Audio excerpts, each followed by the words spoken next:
चलो बेटा देखो, कल पढ़ रहे थे उत्तर प्रदेश की मृदा पढ़ रहे थे, उसमें हमने भाबर क्षेत्र तक पढ़ लिया था। अब कौन सा, इसके बाद तराई क्षेत्र, तराई भाबर क्षेत्र पढ़ लिया था, तराई क्षेत्र पढ़ लिया था, उसके बाद मैदानी, ठीक है, मध्य मैदानी भाग में बेटा कौन सी जलोढ़ मृदा का एक भाग खादर तक पढ़ लिया था। अब हम पढ़ते हैं बांगर। बांगर क्षेत्र क्या है, ठीक है, जलोढ़ मृदा का दूसरा भाग हमने बताया था। जो जलोढ़ मृदा है इसमें दो भाग होते हैं, दो भाग, एक बेटा कौन सा खादर और एक होता है बांगर। बांगर तो बेटा बांगर होता है। तो अब इसकी यदि बात करें खादर और बांगर की, तो खादर हमने बताया था ये क्या होती है, नवीन जलोढ़ मृदा होती है, ठीक है, और ये कृषि योग्य होती है, मतलब उपजाऊ ज्यादा होती है। अब बांगर के बारे में पढ़ते हैं, ये बांगर कौन सी होती है, बांगर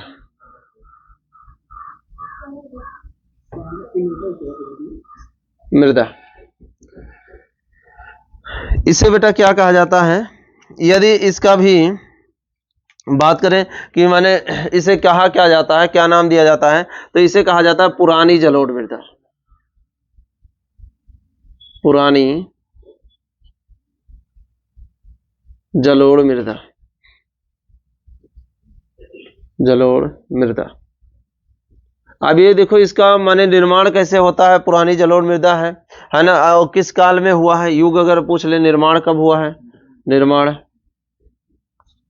निर्माण, यदि निर्माण की बात करें, प्लीस्टोसिन युग, तो बेटा इस युग में इसका निर्माण हुआ है। अब देखो निर्माण कैसे होता है, इसकी सारी चीजें बात करते हैं। तो बेटा ऐसा क्षेत्र होता है कि जहां पर नदियों के द्वारा बहुत पहले बाढ़ आई हो और वहां पर मिट्टी का निर्माण हो चुका हो, तो उसे क्या कहा जाता है, बांगर क्षेत्र। और जहां पर बेटा हर वर्ष बाढ़ के कारण नई मिट्टियां आती हैं, उसे कहा जाता है खादर क्षेत्र। बात समझ में आ गया, जैसे नदी का किनारा हो गया, वहां पे क्या होगा, हर साल क्या होगा, थोड़ा बहुत बाढ़ आएगी, कुछ नई मिट्टियां आएंगी, तो उसे कहा जाएगा खादर क्षेत्र। और जहां पर बहुत साल पहले के माने बाढ़ के कारण मिट्टी का निर्माण हो गया हो, अब वो ऊंचा क्षेत्र हो गया, वहां पर बाढ़ ना आ रही हो, तो उसे कौन सा कहेंगे, बांगर क्षेत्र कहेंगे, ठीक है। अब इसकी विशेषता और सारी चीजें हम पढ़ेंगे, इसमें क्या क्या चीजें हैं। तो अब देखो निर्माण हमने लिखा, अगर बेटा बात की जाए किस मिट्टी के द्वारा होता है, तो काप मिट्टी, कॉप मिट्टी, मृदा या मिट्टी लिखेंगे, मिट्टी तथा बलुआ मिट्टी, बलुआ मिट्टी, मिट्टी के द्वारा इसका निर्माण होता है, का निर्माण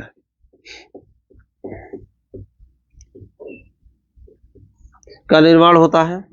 तो अब देखो बेटा इसमें इन चीजों के द्वारा निर्माण होता है। अब आगे यदि बात करें कि इनमें किन किन तत्वों की अधिकता और किन किन तत्वों की कमी पाई जाती है, इनकी विशेषता क्या है, तो पहले विशेषता पे देख लेते हैं, विशेषता क्या है,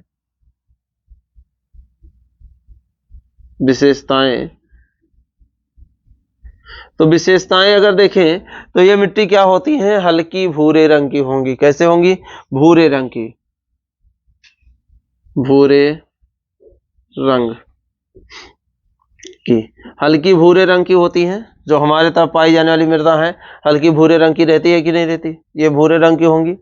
अब बेटा देखो और क्या होते हैं, महीन कणों वाली होती हैं, महीन कणों वाली, कणों वाली वाली मृदा होती है,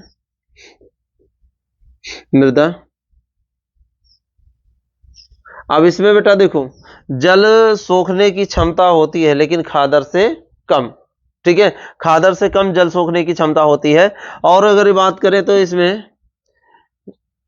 इस मृदा में, इस मृदा में चूने की गांठ पाई जाती है, चूने की गांठ, ठीक है बेटा, चूने की गांठ पाई जाती है, गांठ, ठीक है। अब चूने की गांठ पाई जाती है, तो चूने की गांठ है क्या, इसको बता रहा हूं, चूने की गांठ पाई जाती है, पाई जाती है। किसी को पता है चूने की गांठ क्या है, देखो बेटा चूने की गांठ का पत्थर होता है अब जो कैल्शियम कार्बोनेट कहा जाए उसका बना होता है, जो एक देखो मृदा में मिट्टी में मिलेगा, इतना बड़ा बड़ा पत्थर सफेद सफेद ऐसे तिरछा मिर्चा रहता है ना बेटा, इस तरह से जिसे क्या कहा जाता है, काकर वाकर कहा जाता है, काकर, है ना बेटा। इस तरह से ऐसे ऐसे फॉर्मेशन में इस तरह से रहेगा। ये बेटा किस वाले में मिलता है, बांगर वाले क्षेत्र में मिलता है। अब ये क्या होता है, ये कैल्शियम कार्बोनेट का बेटा मिक्सचर होता है जिसके द्वारा बना होता है। इसको अगर ब्लैक बोर्ड पर चलाएंगे तो बेटा थोड़ा थोड़ा चलेगा, ठीक है, क्यों, क्योंकि इसमें चूने की मात्रा भी रहती है, ठीक है। अभी इसका फॉर्मेशन क्या हो जाता है, यहाँ बांगर क्षेत्र में होता है। तो इधर बात करेंगे उत्तर प्रदेश के इस वाले जिले, मतलब अवध, ये सब जो हो गए जहां पर बेटा पुरानी मिट्टी है, ये बेटा उनमें कौन सा पाया जाता है, ये वाला पाया जाएगा।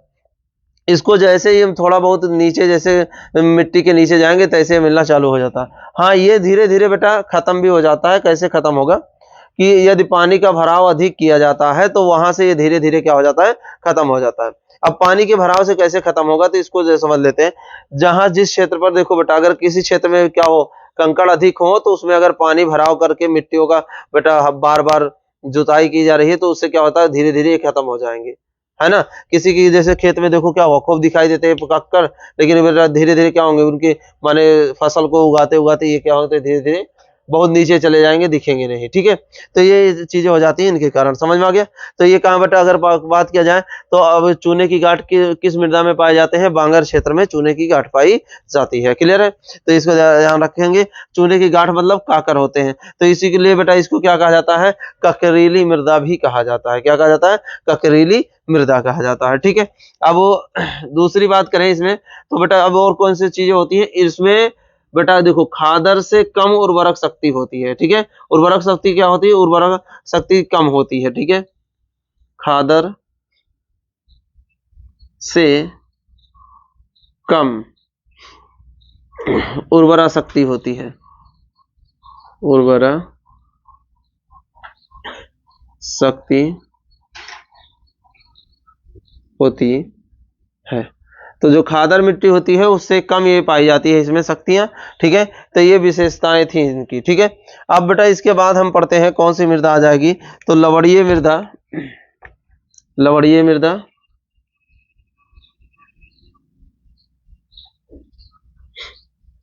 मृदा,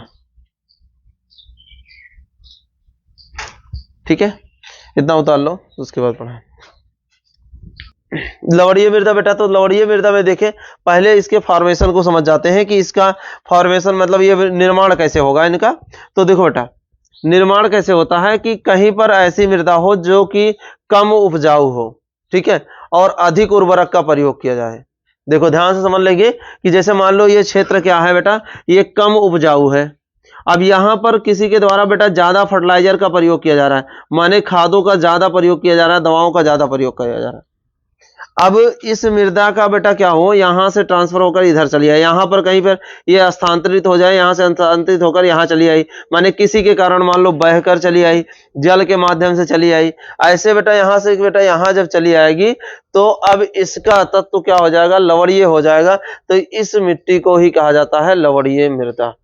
बात समझ में आ गया। जैसे हमारे खेत में क्या हो कि अभी कम उपजाऊ हो, हम खाद बहुत ज्यादा डालें, उसके बाद ये मृदा बेटा बहकर कहीं अंतर चली जाए, तो ऐसी मृदा क्या कहलाती है, लवणीय मृदा। क्योंकि उसमें लवण की मात्रा क्या हो जाएगी, अधिक हो जाएगी। बात समझ में आ गया। तो इस तरह से लवणीय मृदा का फॉर्मेशन होता है। अब वो बात करें बेटा, ये किस क्षेत्र में पाई जाती है, ये इंपॉर्टेंट है। तो क्षेत्र लिखेंगे बेटा, कौन कौन से क्षेत्र में पाई जाती हैं, क्षेत्र लिखेंगे। क्षेत्र कौन सा हो जाएगा, अलीगढ़, क्षेत्र लिख लेंगे अलीगढ़, अलीगढ़, ठीक है। मैनपुरी, मैनपुरी, मैनपुरी, ठीक है। कानपुर, कानपुर, उन्नाव, उन्नाव, ठीक है। एटा,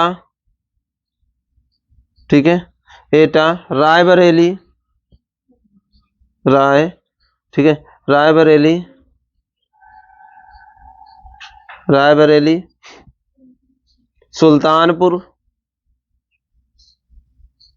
सुल्तानपुर, ठीक है, सुल्तानपुर। प्रतापगढ़, प्रतापगढ़, ठीक है, प्रतापगढ़, जौनपुर, जौनपुर, ठीक है। यहां पर बेटा ये कौन सी पाई जाती है? लवणीय मृदा पाई जाती है। देखो अगर इसकी बात करें तो इसका अन्य नाम जो लवणीय मृदा को क्या कहा जाता है? तो बेटा इसे ऊसर मृदा भी कहा जाता है। क्या कहा जाता है? अन्य नाम की यदि बात करेंगे, अन्य नाम क्या है? तो अन्य नाम है इसे ऊसर, ऊसर मृदा भी कहा जाता है, मृदा कहा जाता है। अब देखो ऊसर मृदा कहा जाता है। और दूसरी बात अगर यहां से देखें तो बेटा ऊसर को क्या कहा जाता है? बंजर भी कहा जाता है ना। तो इसे बंजर मृदा के नाम से भी जाना जाता है। अब देखो ध्यान से हम समझेंगे तो ये बेटा देखो मैनपुरी, कानपुर, उन्नाव और एटा, रायबरेली, सुल्तानपुर, प्रतापगढ़, जौनपुर, यहां पर यदि देखें तो यहाँ के क्षेत्र में तो अब कानपुर तो बेटा एक सिटी हो जाती है, उसके आरी बगल डेवलपमेंट हो गए हैं, तो इसलिए। लेकिन अगर हम रायबरेली, सुल्तानपुर, प्रतापगढ़ यहाँ के क्षेत्र में देखें तो बहुत दूर दूर तक बेटा क्या होता है? कृषि की ही नहीं जाती, ठीक है। सुल्तानपुर के क्षेत्र में देखेंगे तो बहुत दूर दूर तक कृषि की नहीं जाएगी। वहां पर बेटा क्या होता है? सिर्फ घास फूस जमे होते हैं। अब घास फूस क्यों जमे होते हैं? कारण क्या है? कृषि क्यों नहीं की जाती? क्योंकि वहां पर लवणीय मृदा अधिक पाई जाएगी। और वो जमीन कैसी होती है बेटा? ऊसर, मतलब उतनी उपजाऊ नहीं होती है। बहरहाल हम टेक्निक का प्रयोग करके उपजाऊ बना सकते हैं। अब तो माने कोई भी क्षेत्र हो उसमें कृषि की जाती है ना बेटा। फर्टिलाइजर का अच्छा प्रयोग करके कृषि की जा सकती है। लेकिन बेटा अब देखो वहां पर क्या होगा? क्यों नहीं कृषि की जाती? क्योंकि वो जमीन क्या है? उपजाऊ नहीं है, ऊसर है। तो जब उपजाऊ नहीं है तो उसको उपजाऊ बनाया नहीं जा रहा है, तो इसलिए बेटा वहां पर क्या होती है? कृषि नहीं की जाती। इसलिए सुल्तान में बड़ा बड़ा क्षेत्र देखोगे ऐसे पूरा प्लॉट जैसा पड़ा रहता है, ठीक है। और कृषि कृषि नहीं की जाएगी। प्रतापगढ़ यहाँ पर जाके देखेंगे तो बेटा बहुत बड़े बड़े क्षेत्र हैं जो ऐसे ही पड़े रहते हैं, ठीक है। वहां पर सिर्फ पेड़ पौधे ऐसे छोटे छोटे रहेंगे। तो ये चीजें, बड़े पेड़ भी नहीं मिलेंगे, जैसे बहुत बड़े पेड़ भी मिल जाएंगे, ठीक है। तो ये चीजें हो जाती हैं ऊसर और मृदा से। समझ में आ गया? तो इसे नोट कर ले, उसके बाद आगे, ठीक है बेटा। देखो लवणीय मृदा हो गई। तो लवणीय मृदा में अगर बेटा इसकी लवणता कम करनी हो तो किसका प्रयोग करेंगे? जिप्सम का प्रयोग करेंगे, ये ध्यान रखेंगे, ठीक है बेटा। तो ये नोट पॉइंट में लिख लेंगे, जिप्सम का प्रयोग करते हैं लवणता कम करने के लिए। अब अगली डाल लेंगे बेटा मरुस्थलीय मृदा, ठीक है। कौन सी आ जाएगी? मरुस्थलीय। अगली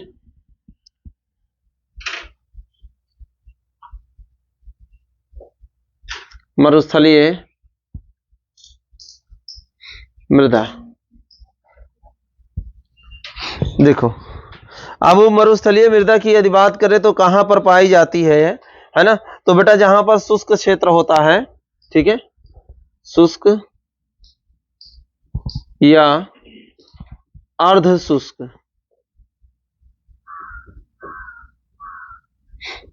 शुष्क क्षेत्र में यह मृदा पाई जाती है।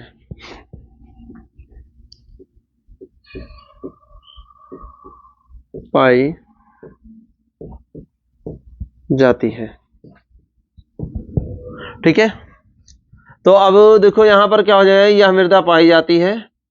अब देखो दूसरी बात करें कि कहोगे सर जी उत्तर प्रदेश का कौन सा क्षेत्र है कि जो ये शुष्क होगा? तो बेटा देखो ये जो पश्चिमी जिले होते हैं, है ना, पश्चिमी जिले, तो ये पश्चिमी जिले में पूरे जिले नहीं आएंगे, अभी बता रहे हैं कौन कौन से जिले होंगे। तो पश्चिमी जिले, पश्चिमी क्षेत्र लिख लेंगे, पश्चिमी क्षेत्र। अब पश्चिमी क्षेत्र में बेटा कौन कौन से जिले आ जाते हैं? तो अब देखो मैंने बताया है ना, टेम्परेचर सबसे ज्यादा कहां पे रहता है? तो आगरा, मथुरा, इन वाले क्षेत्र में रहता है, अलीगढ़ में। तो यही क्षेत्र मरुस्थलीय में भी आएंगे, क्योंकि हम जानते हैं मरुस्थलीय उसी क्षेत्र को कह सकते हैं जहां पर 25 सेंटीमीटर से कम वर्षा हो। और यहाँ पर बेटा वर्षा क्या होती है? कम होती है। हमने लिखवाया वर्षा भी कम होती है और बेटा तापमान भी क्या रहता है? अधिक रहता है आगरा के पास में। तो अब इसलिए बेटा इसको किसके? मरुस्थलीय क्षेत्र में रखा जाता, लेकिन पूर्णतः मरुस्थलीय नहीं है, ठीक है। तो इसलिए बेटा कौन सा क्षेत्र है? अगर कहा जाए कौन कौन से क्षेत्र आ जाएंगे, तो क्षेत्र की यदि बात करें तो क्षेत्र आ जाएगा अलीगढ़, अलीगढ़, आगरा, मथुरा, ठीक है। अलीगढ़, आगरा और मथुरा बेटा ये किस में आ जाते हैं? मरुस्थलीय क्षेत्र में आ जाते हैं, जो कि मरुस्थलीय मृदा का कहा जाता है, मरुस्थलीय मृदा है। अगर बात करें इसमें कौन माने किस तत्व की कमी होती है, तो कमी लिख लेंगे बेटा, कमी, तत्वों की कमी, तत्व की कमी। कमी किन किन तत्वों की होती है, तो लिखेंगे नाइट्रोजन, नाइट्रोजन, फास्फोरस, फास्फोरस, जीवाश्म, जीवाश्म, जीवाश्म, ठीक है। तो जीवाश्म की कमी पाई जाती है। अब बेटा देखो यहां से हमने देखा ये, तो अधिकता किसकी होती है, अधिकता। अगर बात करें बेटा अधिकता किसकी किसकी होती है, तो इसमें देखो अब अधिकता होगी मैग्नीशियम की और लवणता की। मैग्नीशियम होगी सीएम और लवणता की अधिकता होती है।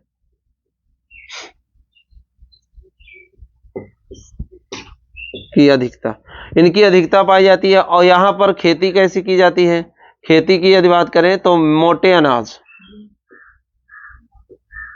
मोटे अनाज की खेती, अनाज। तो यहां पर मोटे अनाज को उगाया जाता है, जो मोटे अनाज होते हैं उनकी खेती यहाँ पे की जाती है। क्लियर है, इतनी सी बात समझ में आ गई, ठीक है बेटा। अब देखो मरुस्थलीय मृदा के बाद अगली मृदा जो हम डलाए होंगे कौन सी है, भूड़ मृदा है, ठीक है। मरुस्थलीय के बाद में भूड़ मृदा हो।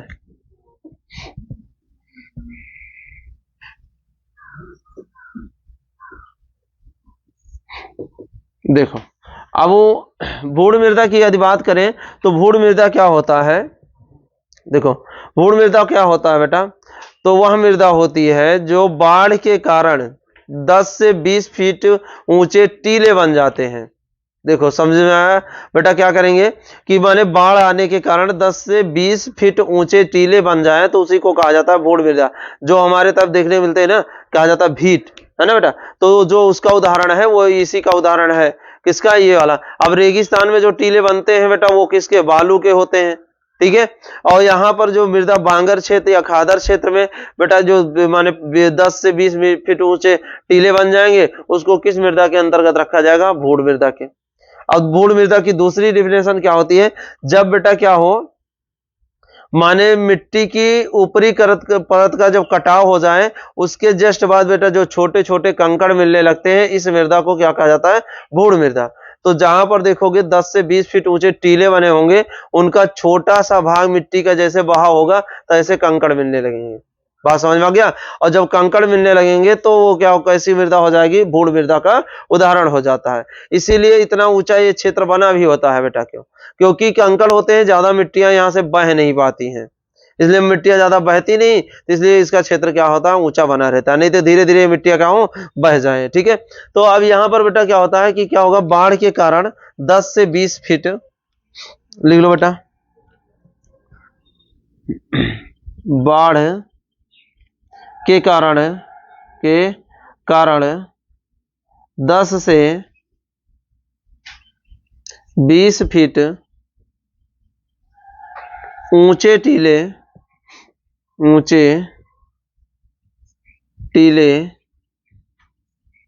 को भूड़ मृदा कहा जाता है, मृदा कहा जाता है, ठीक है। अब बेटा ये क्या लिख लोगे, ये कैसा होता है, माने ककरीला क्षेत्र होता है। कैसा क्षेत्र होगा, ककरीला क्षेत्र होता है, ठीक है। इसको लिख सकते हैं, कैसा क्षेत्र होगा, तो ककरीला क्षेत्र होता है। अगली अगर मृदा की बात करें, अगली मृदा कौन सी आ जाएगी, तो देखो इसके बाद बेटा हमने लिखवाई होगी काली मृदा, ठीक है। काली मृदा। अगर बात करें बेटा काली मृदा, तो काली मृदा बेटा ये इसमें कौन से क्षेत्र, माने किसके कारण ये बेटा काली मृदा होती है, तो इसमें लौह तत्व तथा जीवाश्म की अधिकता होती है, जिससे इसका रंग कैसा हो जाता है, काला हो जाता है, ठीक है। इसीलिए इसको क्या कहा जाता है, काली मृदा कहा जाता है। तो बेटा आप लिख लेंगे इसमें क्या होगा, लौह तत्व एवं जीवाश्म की अधिकता होती है, अधिकता होती है, होती है, जिसके कारण, जिसके कारण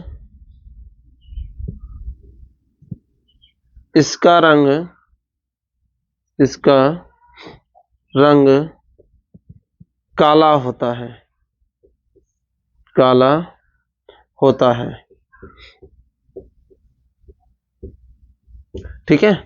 अब कहोगे सर जी लौह तत्व अगर पाया जाए तो लाल हो जाना चाहिए। बेटा देखो जब लौह तत्व की बहुत ज्यादा अधिकता हो जाएगी तो बेटा लालपन से किस में आ जाएगा, कालापन में।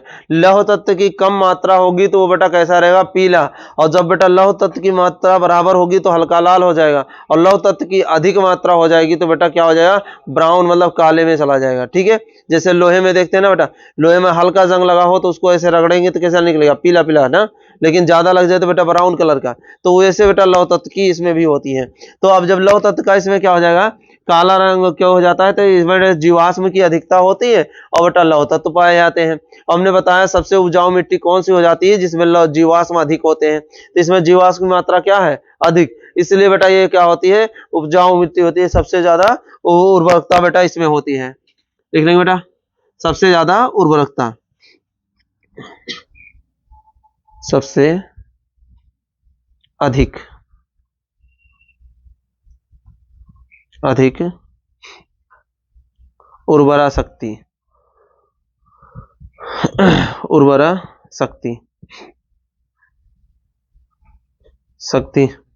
अब बेटा देखो जो यहां से क्वेश्चन पूछता है इसके अन्य नाम से पूछता है कि इसको और कौन कौन सी मिट्टी कहा जाता है। तो अन्य नाम में इसके लिख लेंगे, अन्य नाम क्या क्या है, इधर ही लिख दे रहे हैं अन्य नाम। देखो इसके अन्य नाम क्या है, इसको कहा जाता है करेल मिट्टी,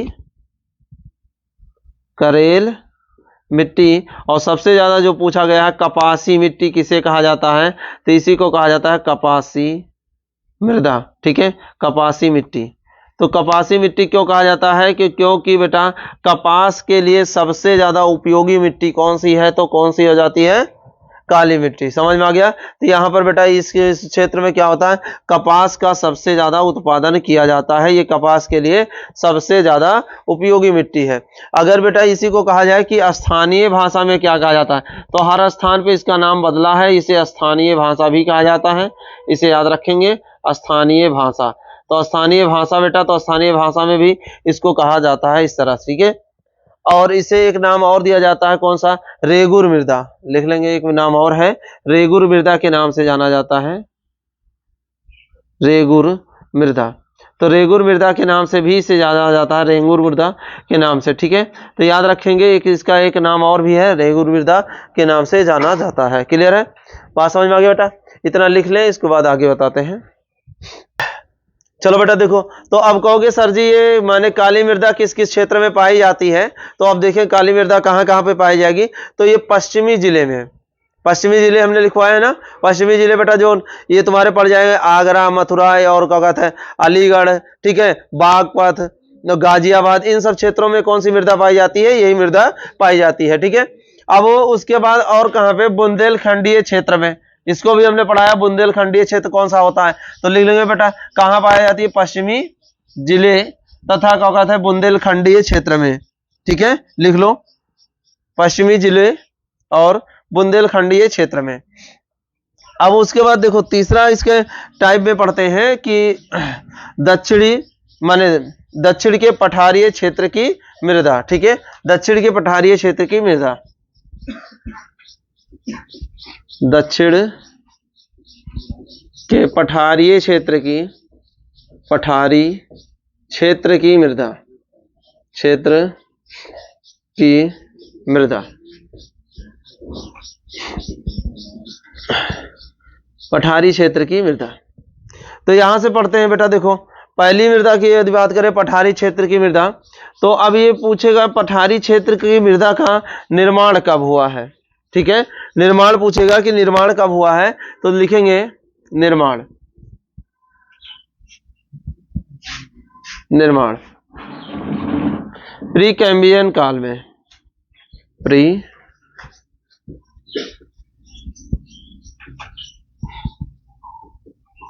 युग में इसका निर्माण हुआ है। अब इसका निर्माण किस तरह से हुआ है, तो भौतिक तथा रासायनिक, ठीक है, भौतिक तथा रासायनिक रूप से चट्टानों के टूटने फूटने से इस मृदा का निर्माण हुआ है।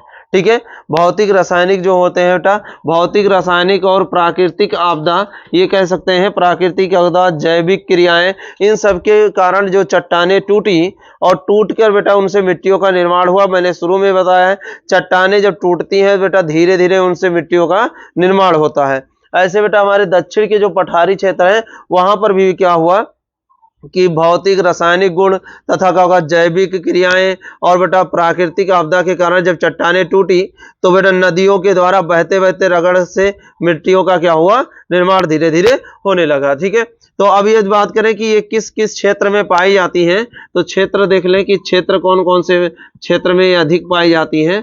तो जितने भी हमारे बुंदेलखंड क्षेत्र आते हैं उन सब में होंगी। कौन कौन सी हो जाएंगी, ललितपुर, ठीक है, ललितपुर हो जाएगा, झांसी, जालौन, ठीक है, झांसी, जालौन, हमीरपुर,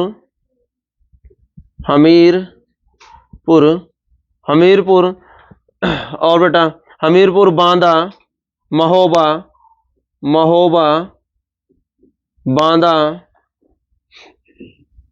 बांदा, सोनभद्र, ठीक है, बांदा, सोनभद्र, प्रयागराज में भी पाई जाती है, प्रयागराज,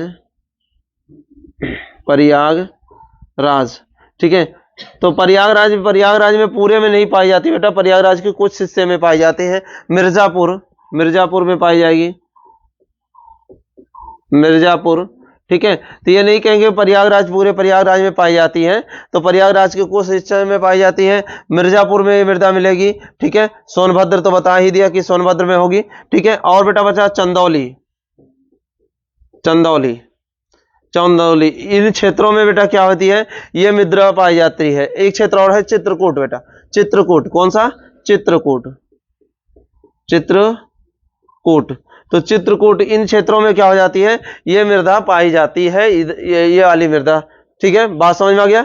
अब बेटा देखो इस मृदा के अंतर्गत भी हमने कई पार्ट में लिखवाया था, तो अब एक एक पार्ट को हम पढ़ते हैं। पहले देखो बेटा 5 प्रकार की हमने लिखवाई थी, तो इसके अंतर्गत पहली मृदा कौन सी आएगी, लाल मृदा। ठीक है, कौन सी आएगी, लाल मृदा। तो हम पहला डाल लेंगे बेटा लाल मृदा, लाल मिट्टी, ठीक है, लाल मिट्टी। तो अब बात करें कि लाल मिट्टी, तो इसके क्षेत्र बेटा लाल मिट्टी में कौन से तत्व की अधिकता होती है, तत्व, तो बेटा तत्व लिख लेंगे लौह ऑक्साइड की अधिकता होती है, जिसके कारण इसका रंग लाल होता है। लौह ऑक्साइड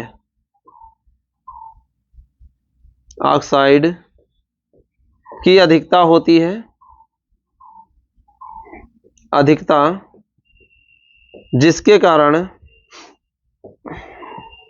कारण इस मृदा का रंग लाल होता है। अब बेटा देखो इसमें कमी किसकी होती है, तो जीवाश्म की कमी होती है। कमी अगर इसमें लिखेंगे, कमी किसकी होती है, कमी होती है जीवाश्म की कमी होती है,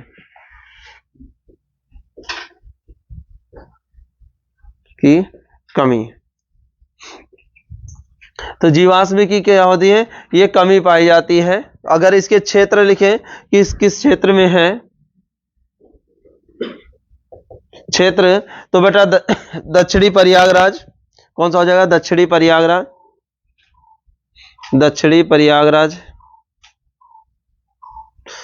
प्रयागराज में पाई जाती है। झांसी में पाई जाएगी, झांसी, मिर्जापुर, ठीक है, मिर्जापुर, सोनभद्र। तो यहाँ पर बेटा इसकी क्या होती है, ज्यादा मात्रा देखी जाती है और थोड़ा थोड़ा बहुत सारे क्षेत्रों में पाई जाती है। चंदौली एक लिख लेंगे, चंदौली, चंदौली। तो यहाँ पर ज्यादा मात्रा में है, इसलिए बेटा इसको, इस क्षेत्रों को हमने लिखवा दिया है, ठीक है, कि कहाँ पर ज्यादा मात्रा में इसके क्षेत्र हैं, कहाँ पर क्या कम मात्रा में इसके क्षेत्र पाए जाते हैं, इन सारी चीजों के, ठीक है। अब ये किस माने खेती कौन सी की जाती है, दलहन और तिलहन की खेती। यहाँ पर बेटा कैसी खेती, खेती के लिए बेटा कौन सी फसल के लिए अगर होता है फसल या खेती लिखेंगे तो दलहन और तिलहन, और तिलहन। तो दलहन और तिलहन के लिए बेटा ये क्या होती है, सबसे उपयोगी खेती यहाँ पर की जाती है। अब इसी के कारण बेटा कौन सी बनती है, पीली मृदा बनती है, ठीक है बेटा। जहां पर लौह ऑक्साइड की मात्रा लाल मृदा से कम होती है वो मिट्टी कैसी होगी, पीली मिट्टी होती है। और पीली मिट्टी में बेटा क्या होता है, आलू की खेती सबसे अधिक होती है। बात समझ में आ गया।